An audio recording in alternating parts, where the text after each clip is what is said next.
Hello, thank you very much for inviting me to talk in the Current Archaeology Live 2021. My name is Abeer Eladany and I'm a curatorial assistant and museums and special collections at the University of Aberdeen. Today I'm going to be talking about rediscovering museum collections from the Great Pyramid to Aberdeen.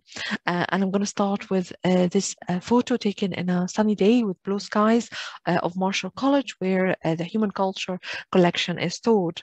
And also the picture of a box that was recently in the news back in December 2020. And I'm going to tell you the story of this box. And to do that, we're going to go back to 1865. And this is when Charles Piazzi Smith, the royal astronomer of Scotland, with his wife, Jessie, who was a geologist, they went to survey the pyramid and take thousands of measurements in the Great Pyramid. They also took the first photograph of inside of the pyramid as well. So Piazzi Smith was really concerned about the measurements of the pyramid and wanted to take very accurate, detailed measurements and survey of the interior of the pyramid. The Egyptian government supported him and gave him workers and to clear the interior so he can take the measurements he required. He also was a pioneer in photography, and he used a magnesium wire to support the photography as flash to support the photography inside the sort of dark burial chambers in the pyramid. Later on in 1872, Piazzi Smith required some more detailed and accurate measurements. So he asked two of his friends, Winman Dixon, who was in Egypt at that time, helping his brother, John Dixon, to build a bridge over the Nile in Cairo, and Graham Bay, who was a medical graduate from Aberdeen, who went and was living in Egypt at that time. Both Graham Bay and Winman Dixon went to inside the burial chamber of the Queen's burial chamber, and they started taking measurements there. While they were there, they noticed that there was a crack in one of the walls and started exploring this using a metal wire, as Smith explained in his publication. And then they discovered two channels or air channels or air shafts, as they are so called. It's not clear entirely the function of these channels. There's a lot of suggestions and speculations regarding them, but there are identical channels or similar channels in the king's burial chamber. However, these ones they continue until the surface of the pyramid, while these ones do not. The ones in the queen's chamber. While exploring these shafts, they found three objects, and the objects are a granite bowl, a metal hook, and a piece of wood, which has been described as many different things. And then it will end up somehow as a rule or a mason's rule described later on in the catalogue. But the initial description was always a piece of wood. So these shafts are blocked, were blocked with a thin cover of limestone from the inside. And while they were trying to figure out if they continue until the surface of the pyramid, which it doesn't seem like it, so they are sealed from the outside and they were sealed from the inside. So anything that is found within these channels actually date back to the time when the pyramid was getting built, so the building of the pyramid sort of time. This discovery didn't go unnoticed, of course. It was immediately reported in the graphic, and you can see here that they mentioned that Mr. Wayman Dixon of London, assisted by the English physician in Cairo, Dr. Graham Bay, and they mentioned the finds. So they mentioned the bronze hook, the stone bowl, and the piece of wood. They also mentioned the sketches that were prepared by Mr. John Dixon, who wasn't actually there when they found the objects. And this is the sketch, and you can see the objects here, the hook, and also including in the sketch the casing stone, which they also took with them. And this is now in the Scottish National Museum in Edinburgh. While the hook and the bowl were taken by Dixon, and they were later donated to the British Museum, and Graham Bay took the piece of wood. And this is pictures from the British Museum online catalogue of the hook, the metal hook, and the bowl, and also description of what they are. And you can see here that they mention a small wood board. So in 1874, Smith published Our Inheritance in the Great Pyramid, and he included this diagram or plan of the pyramid, and you can see the king's burial chamber, and these are the channels or the air shafts that actually reach the outside of the pyramid, while the queen's chamber here has these air shafts that stops here because it's not clear. Excuse me. So in his publication, Smith also mentioned the unexplained feature, and he in detail mentioned the discovery of the air channels, but he also referred to it as Mr. Wayman Dixon's air channels, and not referring to Graham Bay at that point. But he also says that he asked his friends, Dixon, and to actually go and do these accurate, it has to be accurate and clear, precise, clear and accurate measurements. And duplicate measurer, his friend, Dr. Graham Bay of Cairo, he will assist him to achieve this. Smith also mentioned that Dixon was fortified by the companionship of Dr. Graham Bay of Cairo while exploring different aspects of the pyramid. And Graham Bay also, who was really interested and asked Mr. Waller to take some casts or sort of impressions of the different stones to help him understand more the different type of stones and different surfaces of these stones at the pyramid. Also during their exploration of the pyramid, Grant Bay and Wayman Dixon went to the mosque of Sultan Hassan in Cairo, which is one of the well-known mosques in Old Cairo,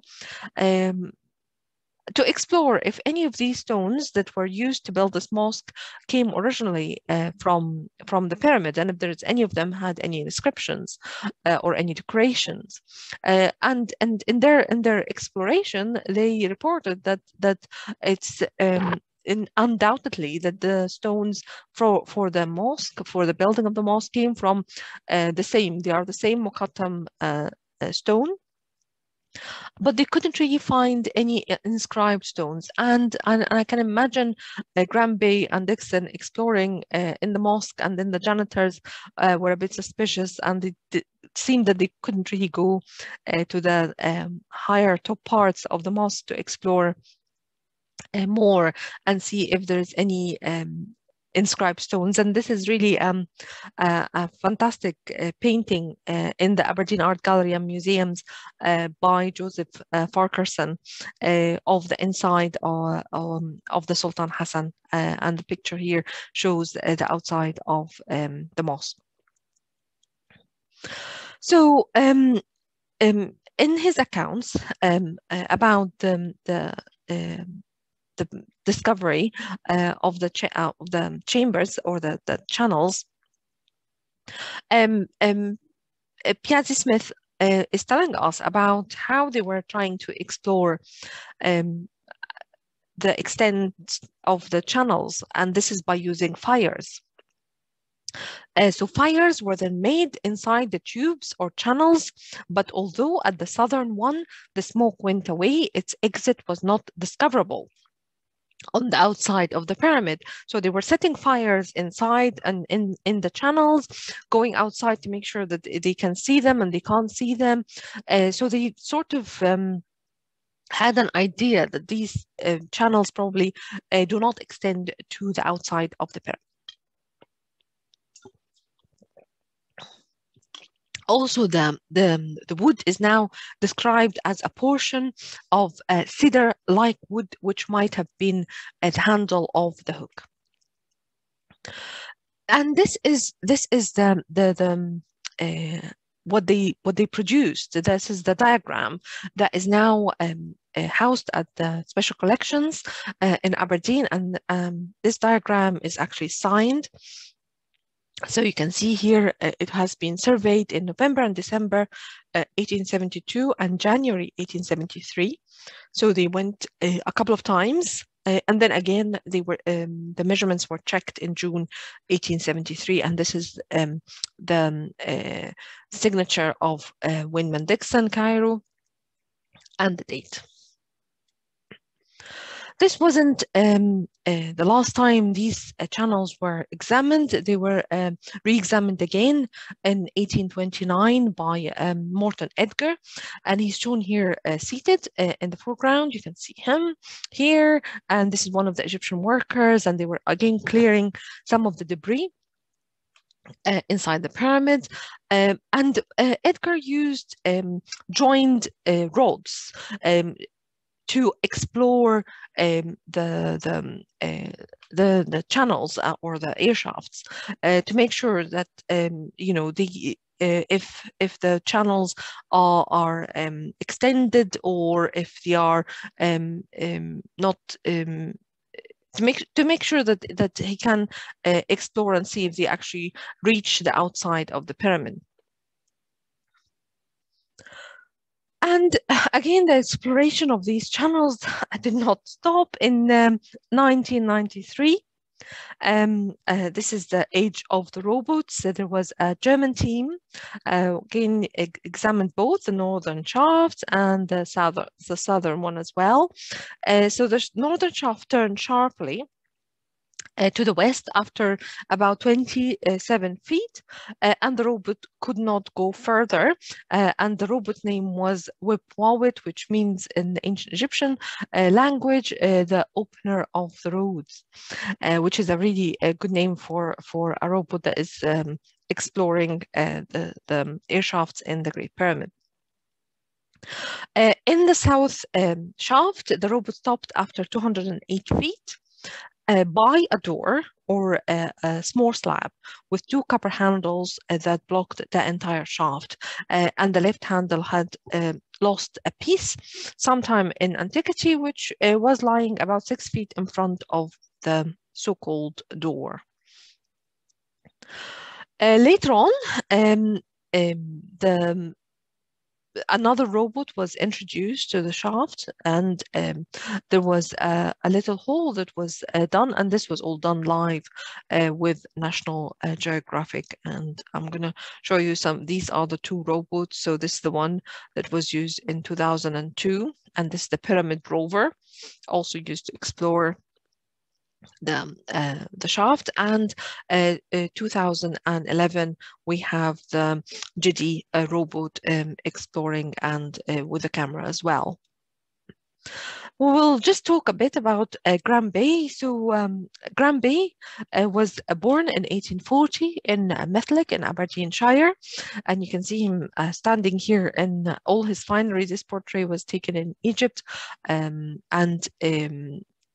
also, this is the cabinet, which includes his medals and his sword, which was donated to the university.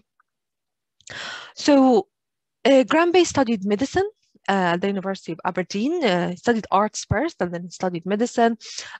He had a job for a very short time in Aberdeen, and then or in Banff actually, and then he went answered a call to support the efforts to um, deal with the cholera outbreak in Cairo.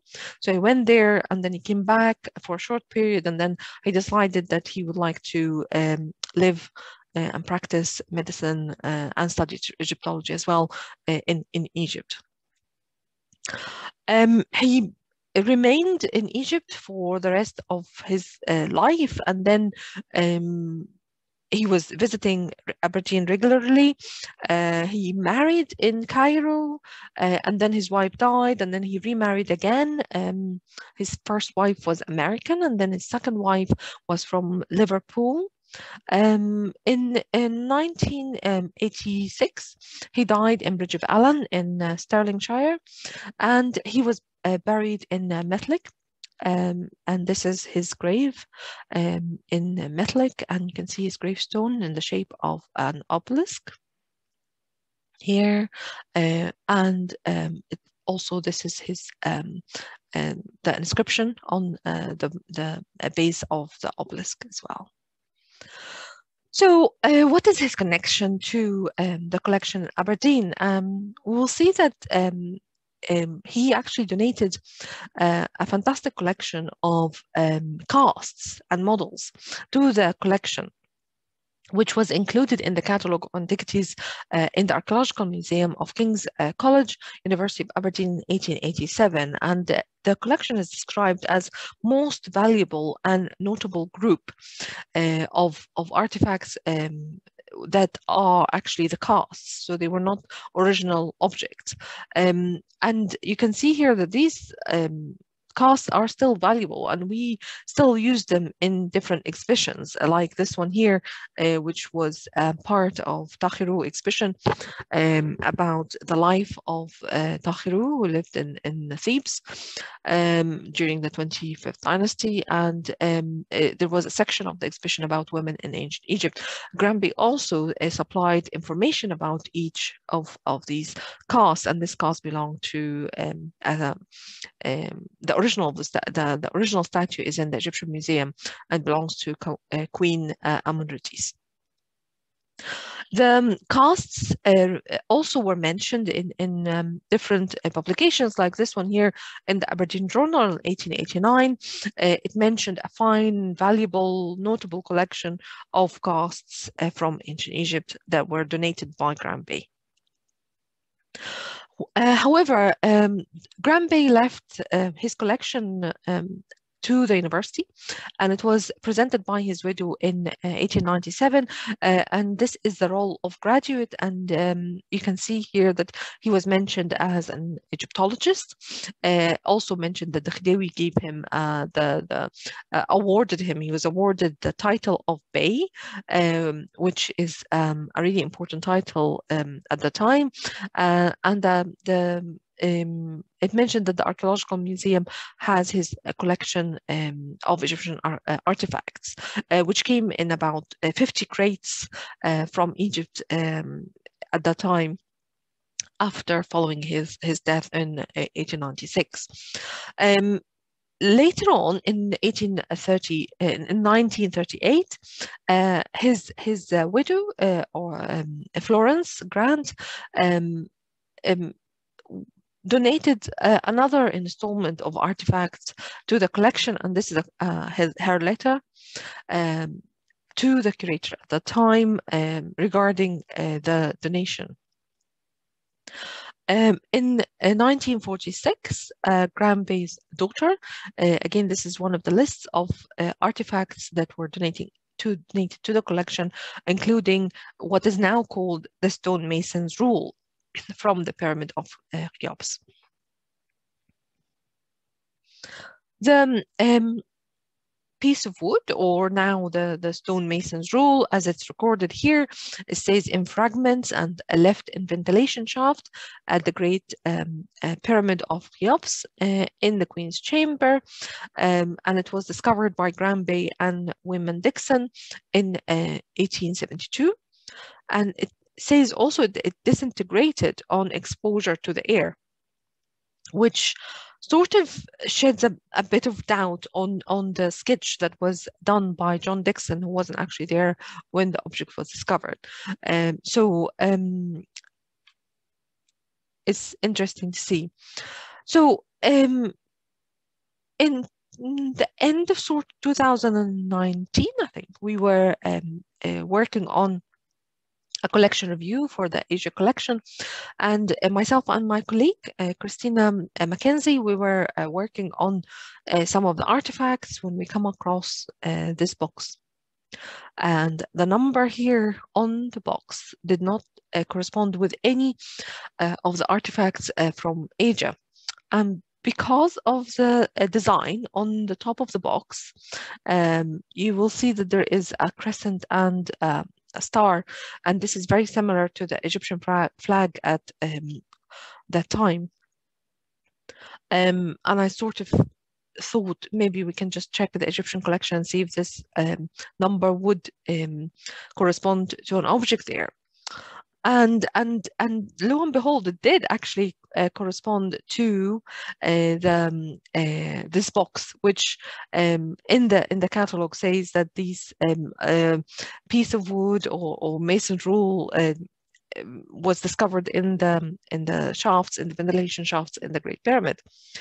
And while I was volunteering and working for the university collections for many years, I heard the stories about that this object was supposed to be in the collection. It has been donated, but it was not to be found, and it has been hiding in plain sight all the time in the different part of the store with the collection from Asia.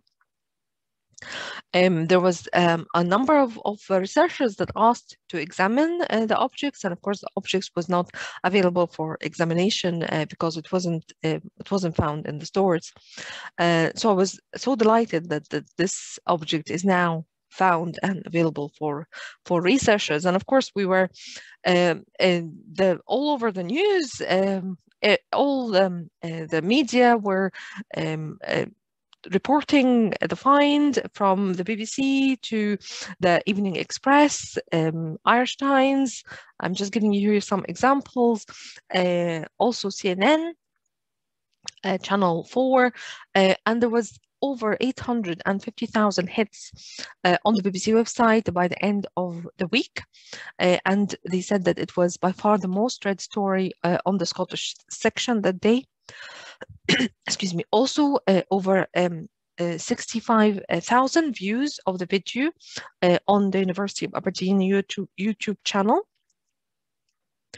And not just that, but also I was interviewed by Egyptian media, and I had to sort of brush up on my Arabic again. And one of the news was actually from the Ahram newspaper, which is one of the newspapers I used to read when I lived in Egypt. And there was a lot of media attention. I would have to say that probably a bit maybe later than until January, and maybe sometime in February as well. There were still interviews from Egyptian media. And you will see that the video that the university produced was incorporated in different YouTube videos. You can see here this one has 104,000 views, and also Sky as well. So this is sort of a roundup of the stories in the media. Just this is the story that has been produced in all these different media and newspapers and radio stations and TVs and all sort of online videos and interviews in Arabic and both in English as well. which has been the response has been absolutely fantastic. And I think the team felt, all of us really felt that we really made it to the top of the news at that day when the Have I Got News for You tweeted about us and about the discovery, which was really put a smile on our faces that day. And I think this is everything. This is our website, and this is the link here is to our online catalog. Let me see if I can get the mouse going. Yeah, so this is our online catalog here, and this is a link for our online exhibitions. You can see archive of different exhibitions that we have online, and also this is our Twitter handle here. Please follow us on Twitter, and this is our Facebook page. And this is my email address. So please, if you have any questions, please get in touch and send me an email. And thank you very much.